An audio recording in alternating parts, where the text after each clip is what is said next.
Mr. Fritz, are you there, my friend? Hey there. I am, Seth. Oh my gosh, it's great to see you again. It feels like it's been a couple hours. A couple of hours, and I understand you have some amazing people to talk about some of the stuff that they're doing in Oh Visual my Studio. Is gosh, that right? yes. So I've invited a couple of Microsoft MVPs to join us so that we can talk about all the cool features that are coming in Visual Studio and how they help out their day-to-day processes and some of the cool new things that are coming in the preview channels as well. Awesome. Well, we're going to turn the time over to you, my friend. You know what? My audio cut out there on you, Seth. Oh, that's okay. I was just saying we're going to turn it over to you so that we can see all these cool things. Now I can hear you. There we go. Oh, thank you. Thank you so much. Well, I'm going to bring on Oren and Ginny. There they are. How's it going? Great to see you. Great to see you too. Thanks for inviting us. Not a problem. It feels like it was just a week or two ago. We were all together here in Redmond for MVP Summit. Why don't you give folks a quick intro of who you are? I'll start with Ginny. Hey, I'm Jenny Cahey. I build garbage software. Yes, I really do. I'm president of Carolina Software, and we do software for the solid waste industry. So, lots and lots of it. And Oren? I'm Chief Architect of DevOps and Modern Software at Insight, building modern software applications, helping companies transform digitally to the web and to modernize their apps. And Oren, you have another title now, don't you? I'm a regional director at Microsoft as well. Certainly, I don't work for Microsoft, but certainly provide lots of feedback. And one more title that you just... Come on. I feel like I'm grasping at straws here. With the .NET Foundation, you do a little bit with them. Well, it's not really for Microsoft. So yes, honored to be a part of the .NET Foundation board after the recent set of elections here. Congratulations. Thank you for your support. Yeah. So we wanted to talk to a couple of folks that aren't Microsoft people, but we wanted to talk to you about what are the cool new things that you've seen in Visual Studio 2019. Now, we've talked, and I know you're both using what's called the preview channel, that preview release, some of the cool things that are happening before it hits production. Let's start with Ginny. What have you seen in the preview channel? What are the cool things that you like that have come out as part of Visual Studio 2019? Well, the very coolest thing about Visual Studio 2019 is if I changed my mind and I didn't want to use a preview, I wouldn't have to buy a new computer and throw away the old one because it uninstalls cleanly. It can run side by side with my production version of Visual Studio. And on this particular computer, which is a Surface Book, I've got 3 instances of Visual Studio all installed. I have Visual Studio 2019 release, which I just installed today, preview for 2019, and 2017. So I've got all 3. They coexist beautifully. So that's my very favorite thing. Now, I always found that it was consultants and contractors were the folks that had like multiple versions of Visual Studio going back to 2012, 2010. But now it's nice to be able to have them side by side so that you don't, like you said, have to throw away the machine because there's so much you have to uninstall and manage. It's really true. In fact, I keep 2015 on a totally separate PC, pretty much for that reason. Oh my God! Work with some really old stuff.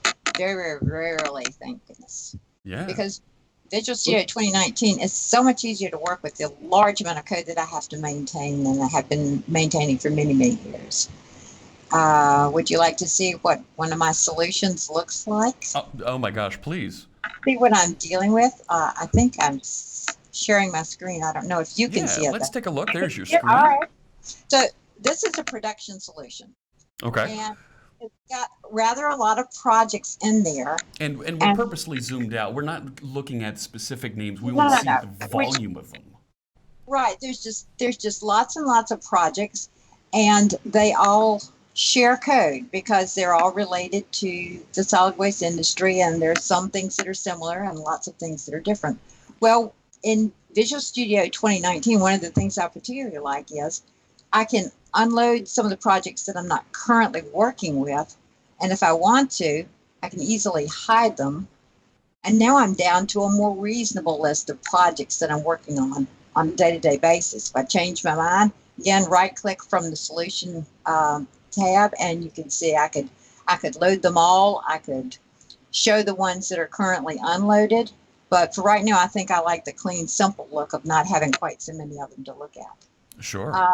The XAML that I'm showing here is actually part of a WPF form that does hairy configuration for a real live ISV sort of oriented configuration form. I mean, it just goes on and on and on and on and on. Oh my And gosh, yeah. writing the code for this, it goes on and on and on and on and on too. But a lot of it gets really, really repetitive, as you might imagine. The code gets repetitive. And I've always liked IntelliSense as soon as C# supported it, then when XAML supported it. But now with IntelliCode too, some of this crazy code, to type it was not nearly as tedious as you might think, because it was just, tab, enter, tab, enter, tab, enter, next row. I mean, almost it could figure out what I wanted to do next. It's not that this code is brilliant. It's just that, there's quite a bit of it. So I just love the way IntelliSense and now IntelliCode makes my life so much easier with this just boring, repetitive stuff that you just have to have in an enterprise application of any size.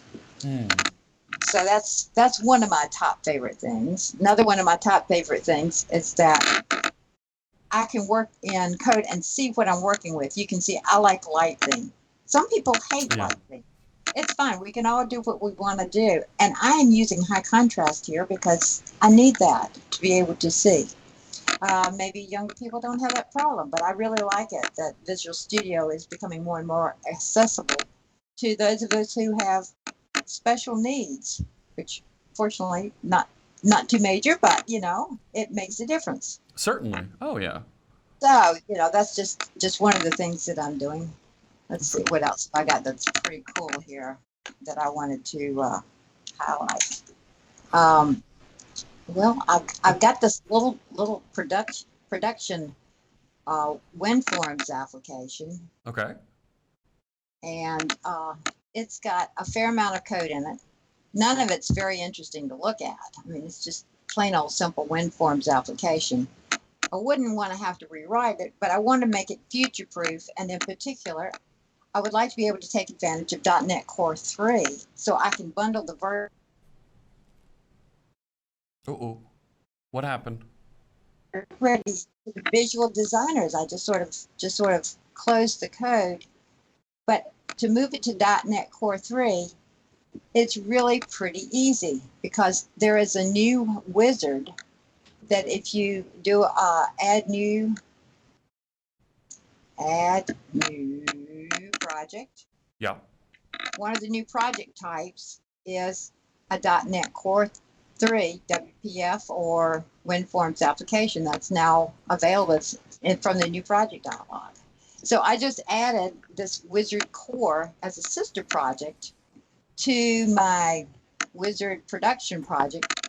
And then with this little bit of magic here in CS Proj, I can reference all of the WinForms based code that I had already created in the production application. I can still use the same WinForms designer in the production application and keep these in sync, because obviously I'm not going to release this code for production using .NET Core 3 until .NET Core 3 is released sometime later this year. Terrific. So that's just some of my very favorite things about Visual Studio 2019. But I'll tell you something. I'm not really sure what's new and what's not in Visual Studio 2019 because I have been working with the preview primarily for so much that I'm just not. I can't. I'm used to it. This is the new standard for me now. Has been wow. That preview channel is such an easy thing to get into, and having it side by side with the RTM, and as those bits come out, makes it easy to bounce back and forth if something doesn't quite work right. Yeah. Right, exactly. And I have had to do that on occasion. Sure. Now, Oren, I know you've been doing a lot of stuff here around packaging and some of the things that are going on around Windows and building applications. What do you see in Visual Studio 2019 that really helps you out? So I really like some of the new packaging stuff because it lets me get my application to my end users, because I can build anything I want, but I still have to get it distributed. Can I share my screen? Absolutely. All right, let me press the share button. Know when that's coming through. And there it is. All right, go ahead. Okay. So I There we want to go. share. So one thing here, because .NET Core 3 works on all versions of Windows, so I can do things like take advantage of Windows 10 scenarios.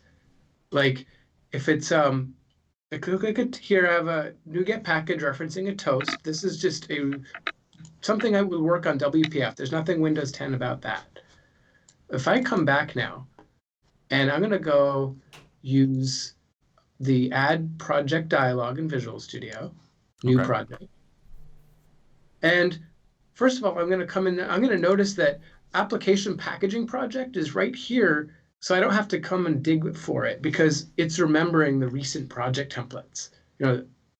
I love this. So the things you use frequently, it remembers just right here for you. They bubble up to the top. They bubble up. And if I didn't remember, I could search for package, and there it is. There's everything to do with packages and packaging and extensions really just come here. So I'm going to select packaging project. I'm just going to kind of go with the default name here. It's okay. All right. And let's just say I want it to work on recent versions of Windows. There's no particular reason here, just to move along. But you can target what you want. And what this does here is it creates a project. Think about it like a click once project.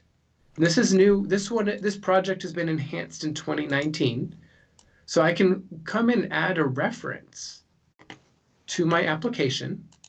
And this is a .NET Core 3 application, although it could be on .NET Framework. And now set it as the startup project, and demo gods notwithstanding, this will build. And what it's going to do is going to take all of my .NET Core 3 things and put it into a self-contained package, which then can be distributed to your end users on a network share or submitted to the store if you so choose. And .NET Core 3 is still in preview. It's in preview. But if it's something you want to try, all these features are there to support .NET Core 3. And it's great to see that you're taking advantage of them. And yeah, you're providing value to your customers. Well, one of the things that I love, though, is that it might be in preview, but that goes to the other feature of .NET Core 3. It's side-by-side and self-contained.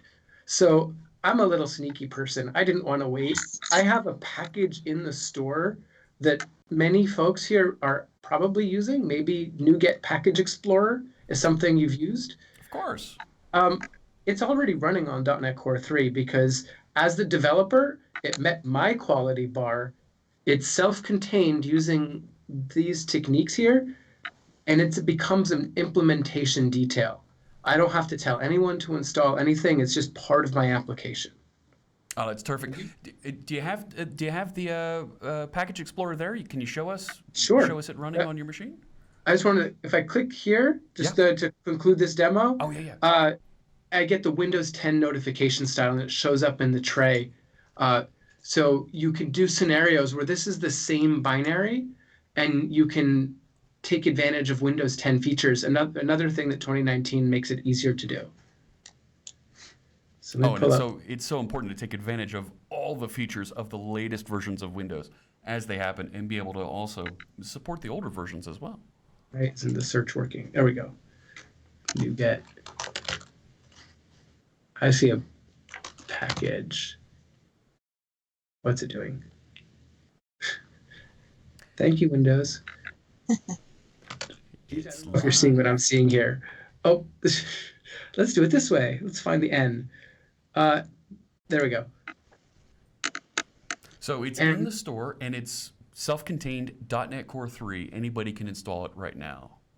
Correct. And it's open source. So if you want to see how I've put this together with a full CI and CD pipeline that's using Azure DevOps pipelines, it's all there for you to check out and borrow from. Please, that's part of the things I enjoy about open source is learning from others.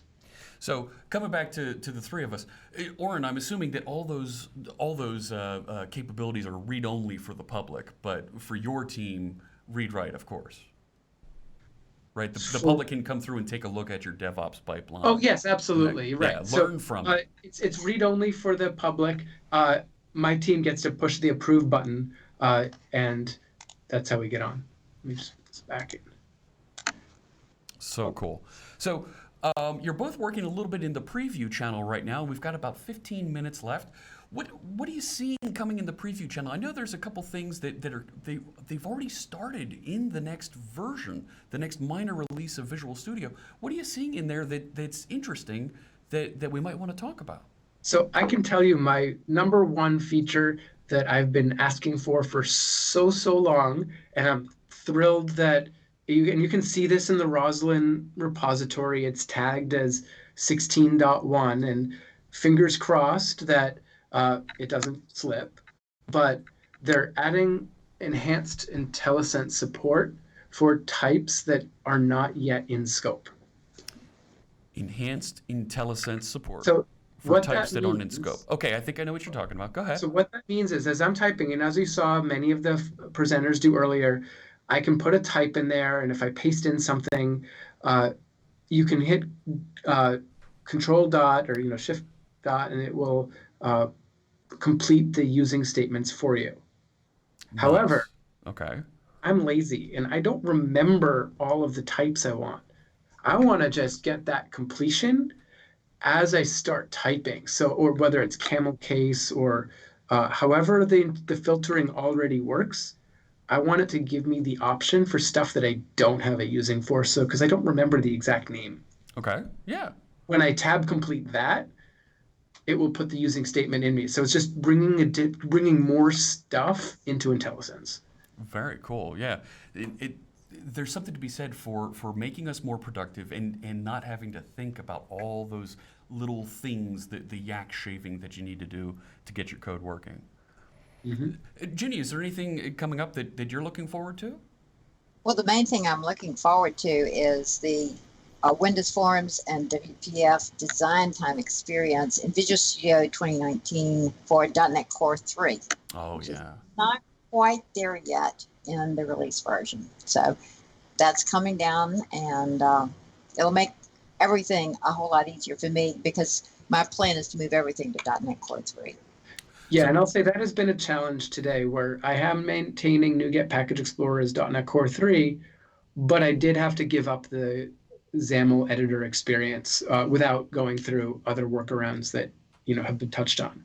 So I'm very much looking forward to the designers. Yeah, we've seen that little bit of you can share a project back and forth that is .NET Framework and pull out some of the files so that you can make it so you can use those designer capabilities against the .NET Framework versions of Windows Forms and WPF, and then export that content over to .NET Core 3 and continue working.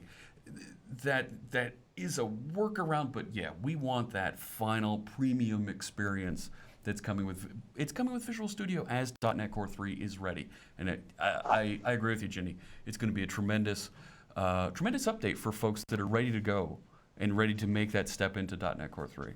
So when you're looking at the stuff that you're working on with .NET Core 3, and you're both working towards that framework right now, is there, other than the designers, is there something that's significantly holding you back? I mean, Oren, gosh, you're already in with the NuGet Package Explorer. Ginny, is it just the designers holding you back, or are you already starting to step into .NET Core 3 with Visual Studio 2019? Well, I found a few little bugs that I've reported that are current issues. One other thing I should probably mention that has been great about working with preview versions of Visual Studio, not only in 2019, but was also true in 2017, is that I get just almost immediate response from issues that I do submit through the feedback tool. So I've submitted some things, provided some repros of problems that I've found. Fortunately, I can fall back to say 2017 to do some little things that were issues for me. So these are fit and finish things they're coming. They're Oh, coming. yeah. Yeah, I got rid Yeah, of but 2017 a couple of weeks ago as some of the release candidates were coming out. I said, I have a Go Live license now. I don't need 2017 anymore. Bye-bye. Yeah. Okay. But I think Ginny, you point out a really good point there that report a problem flag that you have at the top of Visual Studio. It doesn't just go into a bucket somewhere and nobody actually sees it. If you've got a good issue that you're reporting and you're descriptive with it, you may get contacted by the team.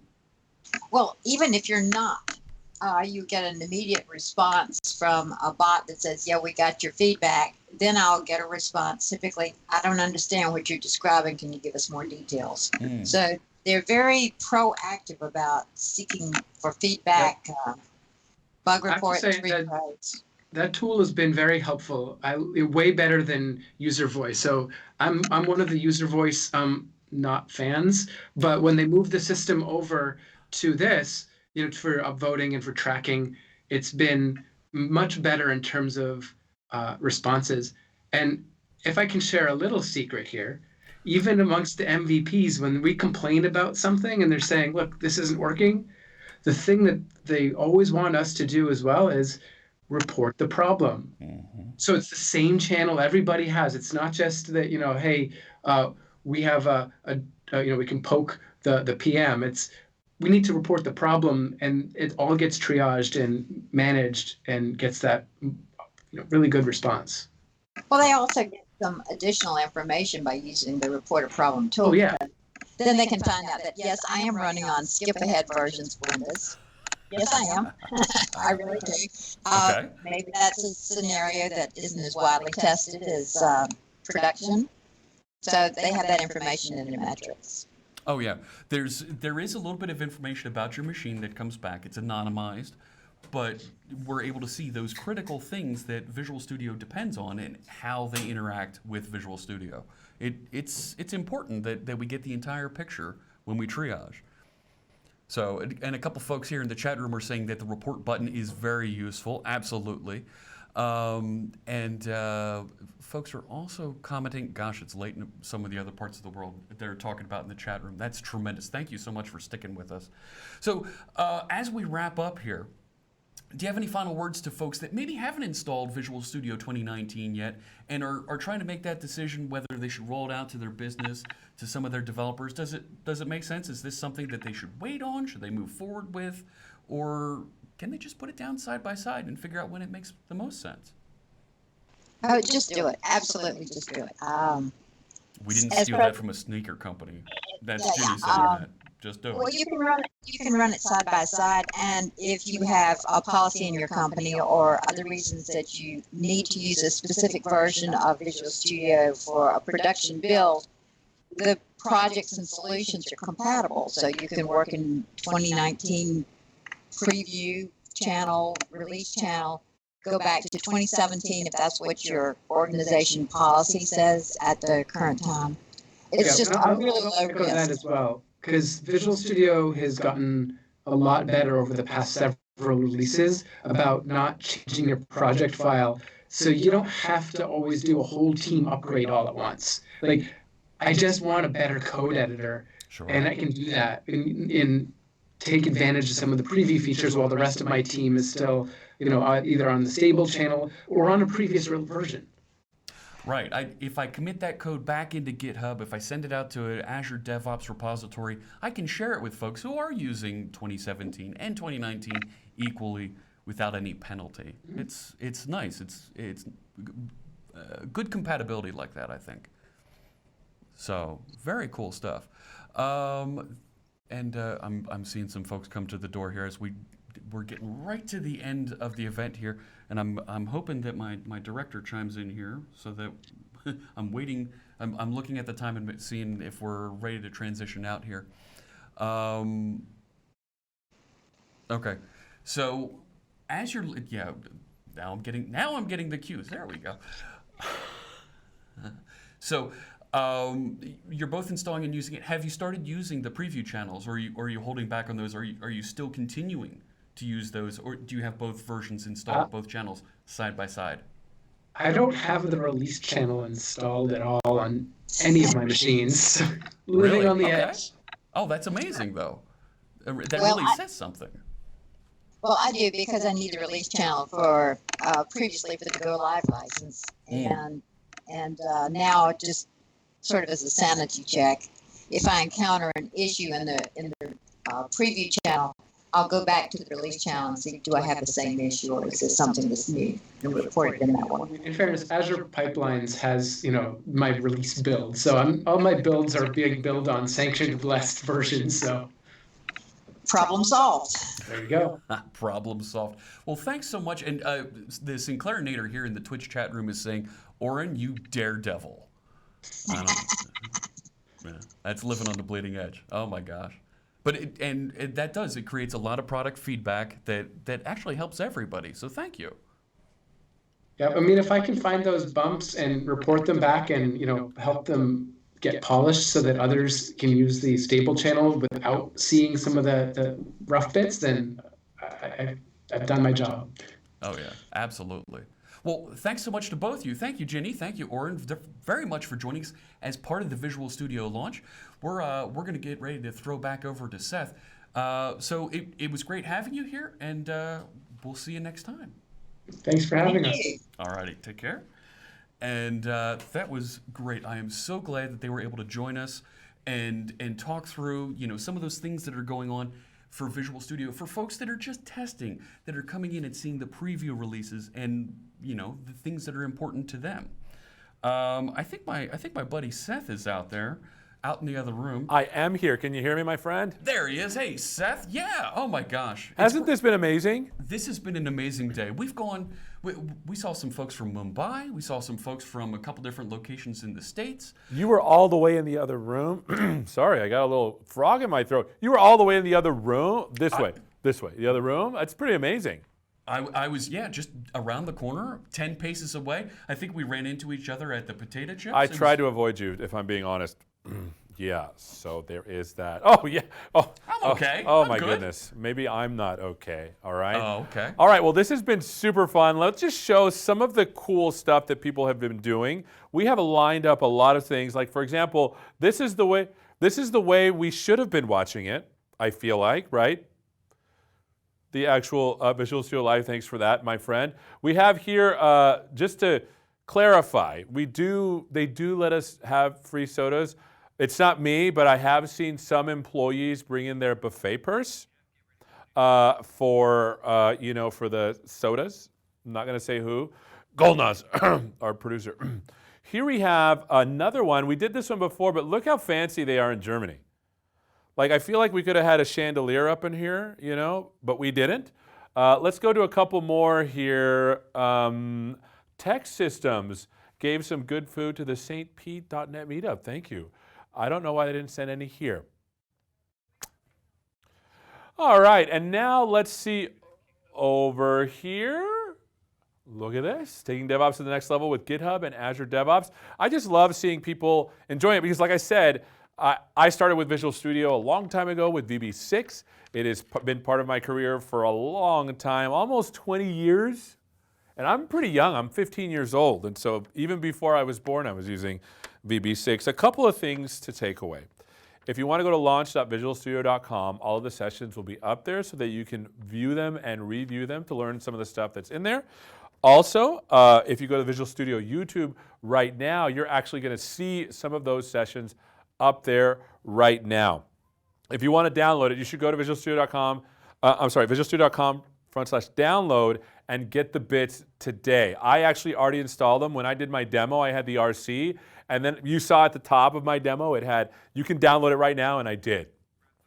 And so to finish up, we have coming up, and this going to be turned all over to Twitch. If you go to twitch.tv/Visual Studio, you'll be able to be there for the after party. I might pop in there after I wash my face or something, because Jeff doesn't like me. Jeff, are you there, my friend? We're going to be starting in just a second. Okay. Stay here on the Visual Studio channel, and we'll see you in a minute. Okay, so to finish up, Thank you so much for watching the Visual Studio 2019 launch. Go to visualstudio.com/download and get it now. There's a lot of features in the Community Edition. If you don't have any, you can download it right now. I didn't have that. I had to pay for it a long time ago. And that's why I'm taking extra sodas to finish up. Thank you so much for watching, and we'll see you next time. Take care.